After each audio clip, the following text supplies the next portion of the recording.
செய்யாரோட அரசியலுக்கு பிள்ளையார் சொல்லி போட்டதுன்னு பார்த்தா இவங்க 2 பேர் தாங்க.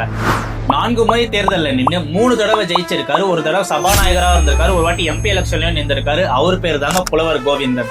77ல தமிழ்நாட்டுல எம்ஜிஆர்ன்ற புயல் பயங்கரமா அடிக்குது. அதுல அவங்க 132 மெஜாரிட்டியில அவங்க ஜெயிக்கிறாங்க. வெறும் 37 இடத்துல தான் DMK ஜெயிக்குது. செய்யார் தொகுதியிலையும் அப்படி DMK ஜெயிக்குது. ஜெயிச்ச ஒரு பேர் தான் திரு பாபு ஜனார்த்தன். இன்னைக்கு வேணா செய்யார் திருவண்ணாமலை மாவட்டமா இருக்கலாம். ஆனா அன்னைக்கு இதை மொத்தமா வட ஆற்காடு மாவட்டம் சொல்லுவாங்க. செய்யார், ராணிப்பேட்டை, குடியாத்தம், திருப்பத்தூர், வேலூர், திருவண்ணாமலை இது எல்லாமே சேர்ந்தது தாங்க வட ஆற்காடு மாவட்டம்.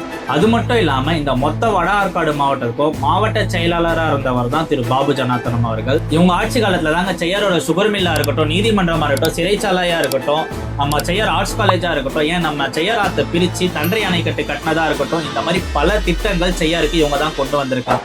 இவங்க 2 பேரும் எந்த அளவுக்கு எளிமையா இருந்தாங்க அப்படின்னா ரிக்ஷாலையோ சைக்கிளையோ மட்டும் தாங்க இவங்க பயணிப்பாங்க. இவ்வளவு ஏன் இவங்க செய்யார்ல இருந்து சட்டமன்றத்துக்கு போனோம்னா ஒரு பேருந்துல தான் இவங்க பயணமே பண்ணுவாங்க. அந்த அளவுக்கு எளிமையான வாழ்க்கையை வாழ்ந்தோம். 85க்கு அப்புறம் எம்ஜிஆர் அவர்கள் புலவர் கோவிந்தன் அவர்களுக்கும் பாபு ஜனார்த்தன் அவர்களுக்கும் அமைச்சர் பதவியை தரேன்னு சொல்லியும் செய்யார்ல திமுகவாக தான் பயணிப்போம் 2 பேருமே இணைஞ்சு பயணிச்சாங்க. இவ்வளவு நலத்திட்டங்களையும் கொண்டு வந்து மக்கள் கிட்ட இவ்வளவு எளிமையா பழகக்கூடிய இந்த மாதிரி செய்யார் அரசியல் தலைவர் முன்னிலையில இன்னைக்கு இருக்கிற வேட்பாளர்கிட்ட நீங்க என்ன எதிர்பார்க்கறீங்கன்றதை கீழே கமெண்ட் பண்ணுங்க.